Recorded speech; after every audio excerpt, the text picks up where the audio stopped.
Hey guys, I just wanted to film a little video today on my paludarium setup. I've had this set up for a little over a year now. I did do pretty much a complete reboot back in December because I had a really bad cyanobacteria problem growing on in the background and everything, but got that cleared up and I just put all the plants back in, and honestly, it's turning out really good. I've started to get a lot of really nice moss growth on the different logs that I have. Got some pretty good flow from up here, and I thought I'd just go through what I have. So this is an 18 by 18 by 24 exoterra that I set up, like I said, a year ago. So this is my first attempt at using the drylock method. So first I carved this out. I did this as a geology final project for school, and so what I did was I modeled this after a compression spring with karst topography. So I wanted it to look a lot like limestone or maybe basalt. So that's why it's so rough. It's got that craggy look. I really just wanted it to look like it was a cliff face with like some roots that had grown down through the stream. So that's kind of what this is supposed to model after. And I've got some little wood up here as well. So this used to house some morning geckos, but I moved them out of this into another tank, and so I'm hoping sometime in the next couple of months I'll be able to get some glass frogs in here. But starting out, so this waterfall starts up here. I've got a little coconut husk that's just covering the little output, and I've got some filter foam up there just to help with the flow, because otherwise it's way too high. This is a lot higher than it has been. I've had it at a pretty low rate for a while, but I started having some black algae form up there, so I wanted to speed up the flow rate. And it's really clear. Like, I mean, that water is about as clear as you can get. So I'll probably put some shrimp in here. I don't know if I'll ever keep fish in here. There's only about 5 gallons of water in here. I think that's just a little bit too small. But my moss growth has just really kind of exploded, but I need to go back. So behind this little waterfall, I have a triangle false background. And so what happens is I've got a return at the base of the waterfall, and I've got a pump in the background that's just completely hidden. And then the entire bottom for this is all just that pond filter foam sponge you can kind of like see. And then I've also got the exoterra stratum, or whatever their volcanic rock is in here. I've got about an inch of that. But I wasn't intending to have a ton of terrestrial plants. This is mainly focused on epiphytic plants. So in here, I've got a couple of bromeliads. I think that's a pink powder, and I have no idea what this is. I bought this at a convention a few years ago, and I don't know what it is. And I don't know what this little guy is either. The adult has really struggled on and off for the last year. I've got a couple of different air plants, some tillandsias in here, and then this is some sort of microdendrobium that I got just like a month ago at a plant swap. Same with this masdevallia. The masdevallia really struggled. I first had it on by this branch, and I think it was just a little too much light, and so it had a lot of dieback. But now that it's been here for a couple of weeks, and it's been looking a lot healthier. It's got like a new leaf that's popping out, and it's doing a lot better for me. I have 2 species of alocasia in here. I always forget what these are called, but I think they're looking nice. They're a little bit taller than I would like. So I'm hoping eventually that they'll send out some, I don't know what you'd call it, not pups, but just some little side plants that I could then take out, and then I can just keep these lower leaves and see if I can stop this. But however, it's got this just beautiful purple veining on the back. I really like how this turned out. And I really just like this little view that you've got down here. Sometimes I'll kind of crane my head down, since this is a 2-way enclosure, and just look up at that. Like, that's just a really beautiful view. I don't know, it just looks really naturalistic to me. You can kind of see some Java fern I've got growing on the back. I've got some sublaster tang and some anubias in the background. And then this is also kind of like a prop tank where I just like threw in a bunch of little vines and stuff that I had. So I've got like this little thing, which I think it's kind of like a desert version of baby tears. I think this actually is baby tears. I think that's some sort of pilea, and it's growing pretty well in here. It's got some really long shoots on both sides. I I was actually given this by at my local aquarium. I was told it was like some sort of tropical cactus.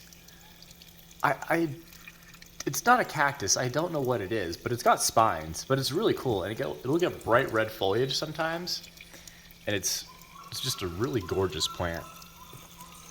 I really enjoy it. And then one of my favorites that recently is the microphyllum or mycopodium fern that's in there. I really like that, how it's starting to grow. It was just originally this one strip, and it's sending out new leaves that way.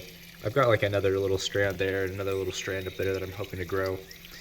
I think this is called string of hearts. I also just kind of stuck that in there, and it's growing as well.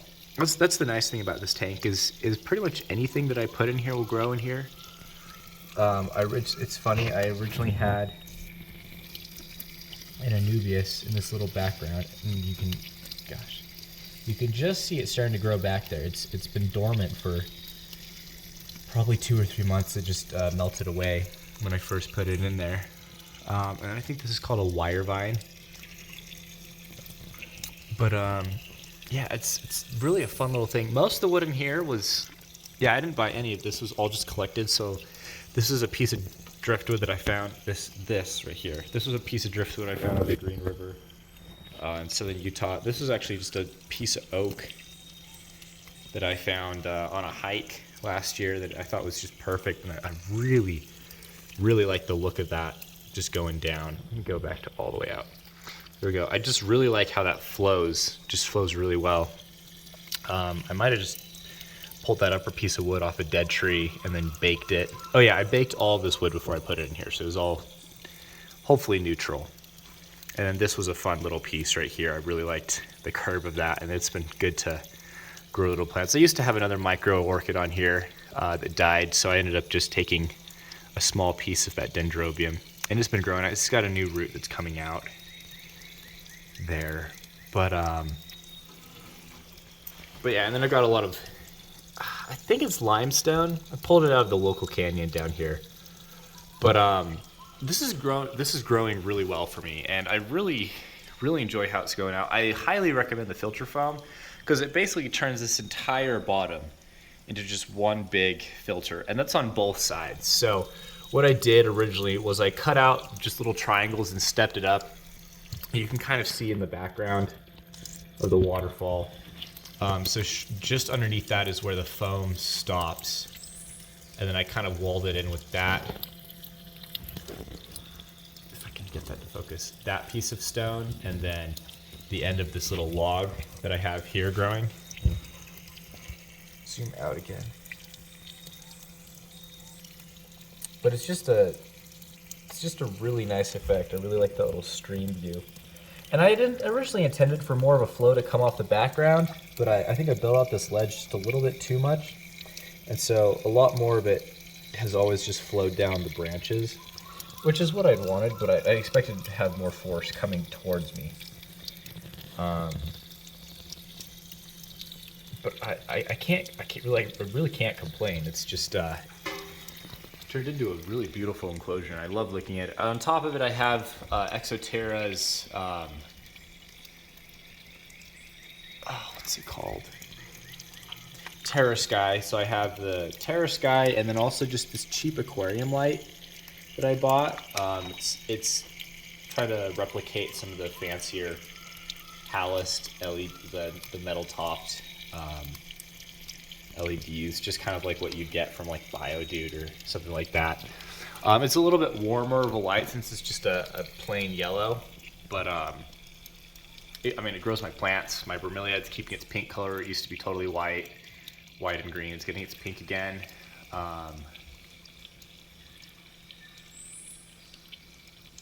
But yeah, if you kind of look in the back, I really wanted this background to look as craggly as possible, and I really think I accomplished that. Like I said, this was my first attempt at using drylock, and for a first attempt, I definitely would say that it's a bad job. I definitely learned a lot from this, and I don't know if I'll ever make a tank exactly like this again. it was really hard to get all the paint in the right cracks. And it kind of took a while for me to get used to the color. Like, it was good, but it like could have been better originally, but I like how it's faded in. It was just a little too bright originally. One thing that I would do is I would have made sure to silicone this edge in better. Like, if you can see here, I've like stuck some foam in the side just because it started to pull away, and I had some geckos that would get back there originally. But otherwise, it's pretty dang secure, pretty sturdy.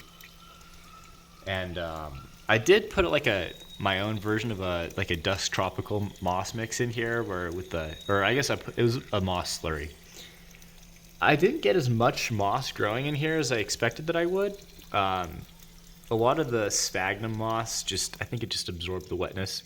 I also didn't have the best light on originally, so that could also be why the moss was kind of slower to pick up. But at least on the drylock part. But on the wood, I mean, you can see right here, it's just doing absolutely fantastic. And I've got a couple of various patches that have grown in. So I've got some that are down here that are doing fairly well, and there's a couple of different places in the background where it's like started, but really I think the moss just grows better on the wood than it does on the drylock. There's like this section back here that's like starting to creep up the wall, but it's still just trying to get there. But yeah, I'd say this is a successful tank. It's growing plants for me. It looks great. I love it, and the water, of course, is just crystal clear. It's the clearest water I've ever had. But yeah, that's the little tour of this tank. Hope you guys enjoyed it.